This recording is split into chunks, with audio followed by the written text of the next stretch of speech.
Hello दोस्तों, कहानी की इस नई सीरीज़ में हम लेकर आए हैं आपके लिए एक और नई कहानी। दोस्तों, अगर अभी तक आपने हमारा चैनल सब्सक्राइब नहीं किया है तो प्लीज़ सब्सक्राइब कर लीजिए। मेरा नाम पायल है। मैं 25 साल की हूँ। मैं एक साधारण सी लड़की हूँ। मेरा एक बॉयफ्रेंड है, लेकिन वो दूसरी सिटी में रहता है, इसीलिए मेरी उससे मुलाकात कम होती है। मैं उत्तर प्रदेश अपने भाई के पास आई हुई थी। यहाँ उनकी जॉब है। कुछ दिन से मेरे दांत में दर्द था, तो मैंने भैया से डेंटिस्ट के पास ले जाने को बोला। भैया मुझे एक डेंटिस्ट के पास ले गए। जैसे ही हम दोनों अंदर गए, डेंटिस्ट ने भैया को बाहर बैठने का इशारा किया। डॉक्टर ने मुझे कैबिन में लेकर जाकर मुंह खोलने को बोला। मैंने वैसे ही किया। डेंटिस्ट ने पहले तो दूर से देखा, फिर वह मेरे काफ़ी करीब आकर देखने लगा। यहाँ तक कि वो सब ठीक था, फिर कुछ अजीब सा करते हुए उन्होंने अपने मेडिकल इक्विपमेंट्स की जगह अपने अंगूठे को मेरे दांत से टच करके पूछा, दर्द कहाँ है। जैसे ही उन्होंने दर्द वाली जगह टच किया, दर्द की वजह से मैंने उनका हाथ पकड़ लिया और वे इसको शायद कुछ और ही समझ बैठे। मैंने बोला, यहीं दर्द है।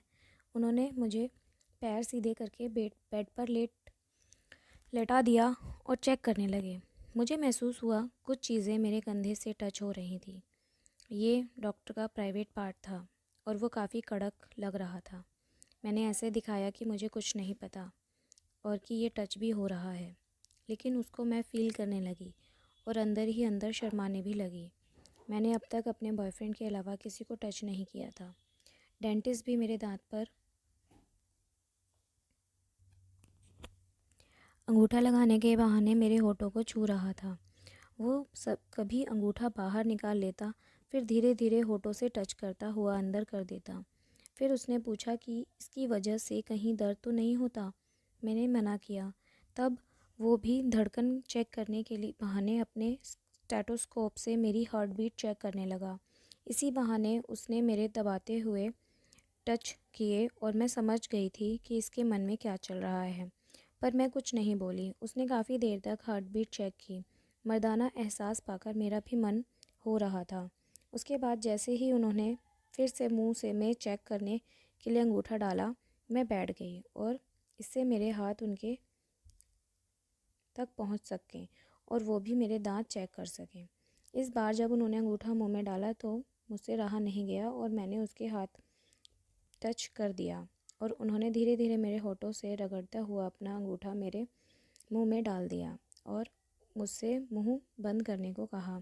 मैंने मुंह बंद कर लिया। फिर उन्होंने आंखें बंद करने को कहा। मैंने आंखें बंद की तो उन्होंने अपने अंगूठे को मुंह के अंदर बाहर करना चालू कर दिया। मुझे पता ही नहीं क्यों ये चीज़ें अच्छी लग रही थी और अपने आप ही मेरे हाथ, जो पहले तक उनको बस टच किए हुए था, अब उसको सहलाने लगा। मुझे पता ही नहीं चला। उन्होंने बड़े आराम से मेरा मुंह नीचे कर दिया और मुझे महसूस तो हुआ, लेकिन मेरा मन ही नहीं हुआ कि आंखें खोलूं।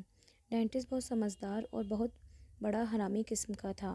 उसने ज़रा भी जल्दी नहीं दिखाई और मुझे मेरे हिसाब से करने दिया। मैं अपने आप उसको ज़ोर से चूसने लगी और अभी मज़ा आना शुरू ही हुआ था कि इतने में डेंटिस्ट के रिसेप्शनिस्ट ने गेट खटखटा दिया। मैं डर गई और तुरंत सीधी बैठ गई। मैं बाहर आई तो भैया को देखा। उन्हें देखते ही मेरे दम निकल गए कि इन्हें कुछ पता नहीं चल गया हो। फिर सोचा कि उन्हें कैसे पता चला होगा। मैं तो दांत दिखा रही थी। डेंटिस्ट ने बाहर कैबिन में मुझे दवाई दी और स्माइल करते हुए कहा, अगली बार अपॉइंटमेंट ले लेना, फिर आना। घर पहुंचकर मेरे दिमाग में वही सब चलता रहा। मुझे उसका टच और उसकी फीलिंग बहुत याद आ रही थी। मैं जैसे ही आंख बंद करती, वही फीलिंग सामने आ जाती। मैंने आंख खोलकर उस समय उनका नहीं देखा था, नहीं तो आंख खोलकर भी वही दिखता। पर अब मैं अपॉइंटमेंट के चक्कर में अपना नंबर ऐसे देना नहीं चाहती थी और ये भी नहीं चाहती थी कि इस बार भैया साथ में चलें। मैंने बहुत कोशिश की अकेले जाने की, लेकिन जहाँ हम रहते थे वहाँ से क्लिनिक बहुत दूर था, तो भैया मुझको अकेला नहीं भेज सकते थे। लेकिन मैंने एक दिन मौका देखा और भैया को किसी फ्रेंड का कुछ सामान देना था, तो उस दिन मैं भैया के साथ ये कहकर चली गई कि आप मुझे डेंटिस्ट के यहाँ छोड़ देना और आप अपना काम कर लेना, वापसी में मुझे अपने साथ ले लेना। तो भैया मान गए। मैं अच्छे से तैयार होकर भैया के साथ क्लिनिक आ गई। भैया मुझे छोड़कर चले गए, लेकिन अंदर भीड़ थी। डेंटिस्ट ने मुझे देखा और देखकर खुश हो गया। उसने जल्दी से पेशेंट को देखा और उसके बाद आने को बोला। फिर जो बचे हुए थे उनसे भी कहीं जाना है का बहाना करके कल आने को बोल दिया। मैं ये सुनकर मायूस हो गई और जाने लगी।